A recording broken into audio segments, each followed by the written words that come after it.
घर मैं आ गया तो नवा काम पिया खड़ा एक साडी रेहड़ी पैंचर हुई खड़ी है। हुण सवेरे सवेरे इन्हूं पैंचर लवावांगे तो फिर मेरा बजा होना वा। सर्जना रोड बनता पाया नवा वड्डा रोड़ा पाते पे हजे वो रोड़ा कोई लग्या होना तो टायर पैंचर हो गया। मगरब की नमाज असीं पढ़ लई है। हुण चलदे हैं जाके पुरानी मोटर खोलते हैं तो नवीं फिट करते हैं। पुरानी मोटर फिट हुई नूं काफ़ी अरसा हो गया। एक तो दूसरा जो मिस्त्री ने फिट की सी ना उन्हें जिद्दां फिट की सी मैनूं पता वा। हुण तुसीं देखो पुरानी मोटर खोलण लगे किहड़ी गेम पैंदी है उत्थे। साडे नाल जुड़े रहो चलते हैं। 65 फुट तक पानी चढ़ा सकती है तो सैक्शन है नहीं इहदा लिखिया है। थोड़े वोल्टेज तक नहीं चलती तो 220 230 लिखा हुआ है। 220 वोल्ट भाई। हाँ 230 ही आ 230 नहीं है करदा। अच्छा मैं देखदा जेहड़े उत्थे मोटर देखदा सी ना मोटर दा किहड़ी चीज़ देखदा सी मैं फ्रंट तो आ जिहड़ी बनावट आ ना हाली आदा फर्क देखदा सीगा। जी बनावट ना थोड़ी टेढ़ी है विचों ना बैदल की शक्ल च। इधरों जो पानी पैंदा ना इत्थे इधर इत्थों पानी शुरू होंदा ना इधर आके ना पानी दोबारा शामिल नहीं होंदा विच इहदे।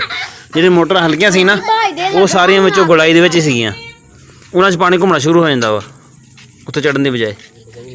हैं तो पता भी कोई उतले पास रख पूरी चलो प्लास्टिक वाला पैप नहीं गरम हुंदा नहीं हुंदा। लोटा कित्थे रख गया पानी वाला लोटा उरे दे दे अदरीस लोटा लै के पानी वाला ओए बल्कि को टाकी भेंग फा दिया वो उत्ते पे टाकी भेंग दे तलवे पैप दे नाल रेटी रख मार दे नहीं अच्छा कोई चक लिया मैं कहा टाकी डीजल ना गिली करके टाकी चल पेट उतले पास ला के ना टाकी लपेट के बड़ा दे के ते स्टार्ट कर।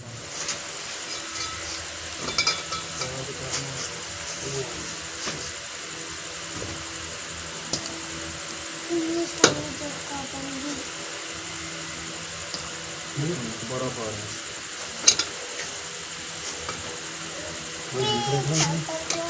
पूरा का बुरा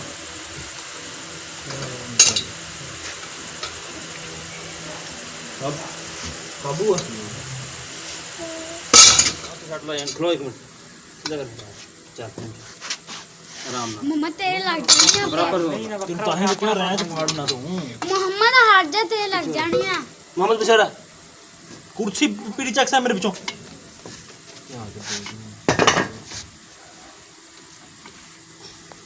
रैंच और लेना है बड़ा नहीं पट्टी बनी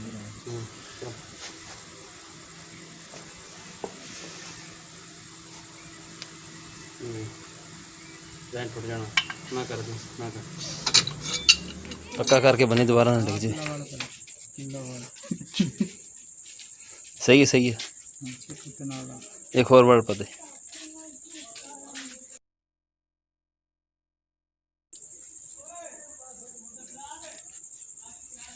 बस ठीक ਇਹਦੇ ਨਾਲ ਨਾ ਬੰਨ ਉਹਨੂੰ ਵੀ ਪਾਸ ਤੋੜ ਦੇ ਤੂੰ ਛੱਡ ਦੇ ਖਰਾ ਛੱਡੋ ਥੱਲੇ ਜਾਣ ਦੇ ਥੋੜਾ ਤੁਸੀਂ ਛੱਡ ਦੋ ਨਾ ਯਾਰ ਰੈਂਚ ਨਾ ਪਾ ਦੇ ਇਹਨੂੰ ਇਹ ਸੋਟੀ ਬੰਦੇ ਆਲੇ ਕੋਲ ਆਲੇ ਸੋਟੀ ਬੰਦੇ ਪੋ ਨਾਲ ਬਸ ਜਿਗੇ ਕਰਨੀ ਥੱਲੇ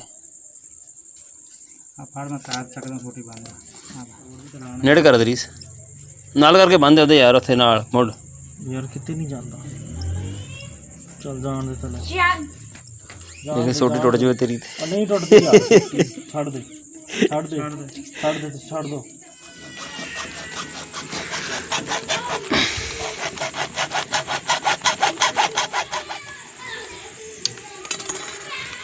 आग बत्ती बनाओ लाओ अग ला के जोड़ बना के गल च फिट करके थले रख दो मुड़ के किथे हो सिलिकॉन दे अंदर पे जोड़ सानू हुण दोबारा लेना पैना चंगा भला साडा काम चलन डिया सी सारा खराब हो गया।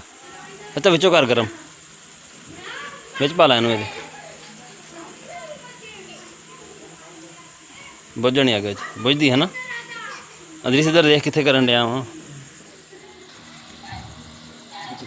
ला हट जा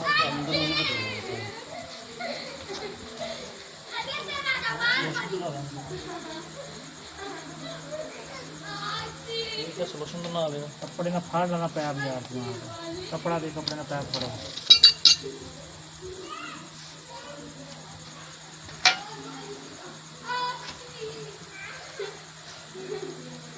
कॉफी ने बच्चन जो ਅਸੀਂ ਨਾ ਮੋਟਰ ਖੋਲਦੇ ਪਏ ਸੀ ਨਟ ਨਾ ਬੜਾ ਸਖਤ ਸੀਗਾ ਖੁੱਲਦਾ ਨਹੀਂ ਪਿਆ ਸੀਗਾ ਜ਼ੋਰ ਬਹੁਤਾ ਲਾਇਆ ਤਾਂ ਪੈਪ ਟੁੱਟ ਗਿਆ ਗਿਰ ਗਿਆ ਵਿੱਚ ਤਕਰੀਬਨ 7.5 ਫੁੱਟ ਥੱਲੇ ਚਲਾ ਗਿਆ ਉਹ ਉਹ ਸਾਡੇ ਵਾਸਤੇ ਕੱਢਣਾ ਬੜਾ ਮੁਸ਼ਕਲ ਬਣਿਆ ਹੋਇਆ ਸੀਗਾ। ਉਹ ਫਿਰ ਇੱਕ ਸ਼ਿਕੰਜਾ ਜਿਹਾ ਬਣਾ ਕੇ ਲੈ ਕੇ ਆਏ ਆ, ਉਹ ਵਿੱਚ ਪਾਇਆ ਵਾ ਤੇ ਫਿਰ ਉਹਨੂੰ ਬਾਹਰ ਕੱਢਿਆ ਬੜਾ ਔਖਾ ਹੋ ਕੇ। ਜਿੱਦੀ ਪੈਪ ਥੱਲੇ ਡਿੱਗਿਆ ਨਾ ਸਾਡਾ ਉਤਲਾ ਹਿਸਾਬ ਉੱਤੇ ਥਲਵਾਂ ਥੱਲੇ। ਅਸੀਂ ਕਿ ਕੰਮ ਪੈ ਗਿਆ, ਹੁਣ ਸਵੇਰੇ ਕੋਈ ਮਿਸਤਰੀ ਵਗੈਰਾ ਆਏਗਾ ਤਾਂ ਕੱਢੇਗਾ ਆ ਕੇ ਨੂੰ।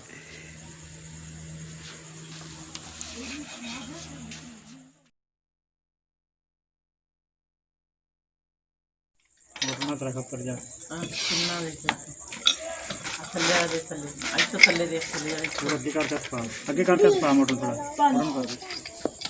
ਜਦੋਂ ਪਿੱਛੇ ਹੋ ਜਾਣਾ ਅੰਦਰ ਦੇ ਪਿੱਛੇ ਹੂੰ ਇਹ ਕਿਆ ਜਾਂਦਾ ਦੱਸਣਾ ਤਾਂ ਨਹੀਂ ਕਰੀ ਮੋਟਰ। ਤੁਸੀਂ ਯਾਰ ਜਿਹੜਾ ਟੈਡ ਕਰਨ ਦਾ ਉਹਨੂੰ ਪਤਾ ਕੋਣ ਲੱਗਦਾ ਹੈ? ਨਹੀਂ ਲੱਗਦਾ, ਉਹ ਤਾਂ ਹੁੱਕ ਵਾਲੇ ਕਾਬਲੇ ਫੇਰ ਕਰ ਦਿੰਦਾ ਵਾ। ਤੇ ਫਿਰ ਉਹ ਕਾਬਲੇ ਸਲਿੱਪ ਕਰਕੇ ਫਿਰ ਹੋਣਾ ਤੂੰ। ਹਾਂ ਉਹਦਾ ਤਾਂ ਰੁਕਣਾ ਨਹੀਂ ਹੈਗਾ, ਤੁਹਾਨੂੰ ਤੇਰਾ ਪਤਾ ਹੋਣਾ। ਟੈਸਟਰ ਕਿੱਥੇ ਹੈ? ਅੱਬੂ ਆ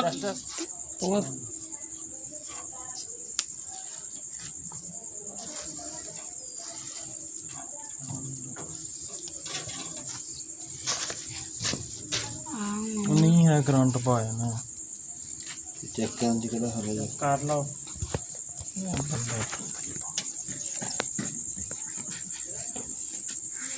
ਰੰਡਾ ਨਹੀਂ ਗੱਲ ਫੜ ਛਿਲ ਕੇ ਕੁੰਡੀਆਂ ਬਣਾ ਕੇ ਸੈੱਟ ਕਰੇ। ਕਿੱਥੇ ਲਾਣਾ ਨਹੀਂ ਆ ਹੁਣ ਕਰ ਆ ਫੜ ਟੈਸਟਰ ਤੂੰ ਕਰ ਆ ਫੜਨਾ। ਅੱਛਾ ਅਦਰੀ ਚਲਾ ਓਏ।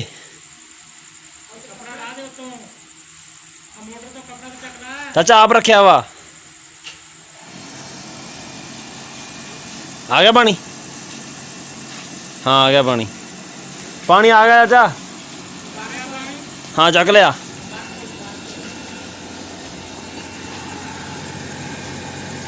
ਪਾਣੀ ਲੀਕ ਆ।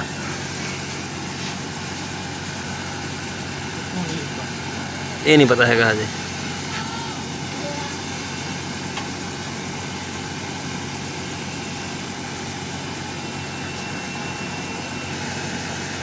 ਇੱਥੋं लीक मतलब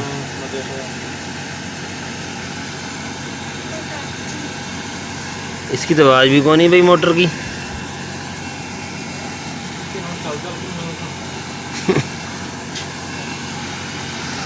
चल अदरी सो रहा ओए पेच बंद कर दे। ਬੰਦੀ ਕਰਦੇ ਪਏ ਹੋਰ ਇਹਦੇ ਨਾਲ ਵਿਆਹ ਕਰ। ਨਵੀਂ ਮੋਟਰ ਫਿੱਟ ਹੋ ਕੇ ਚੱਲ ਗਈ ਹੈ। ਪਾਣੀ ਛਾਣੀ ਚੁੱਕ ਲਿਆ ਉਹਨੇ।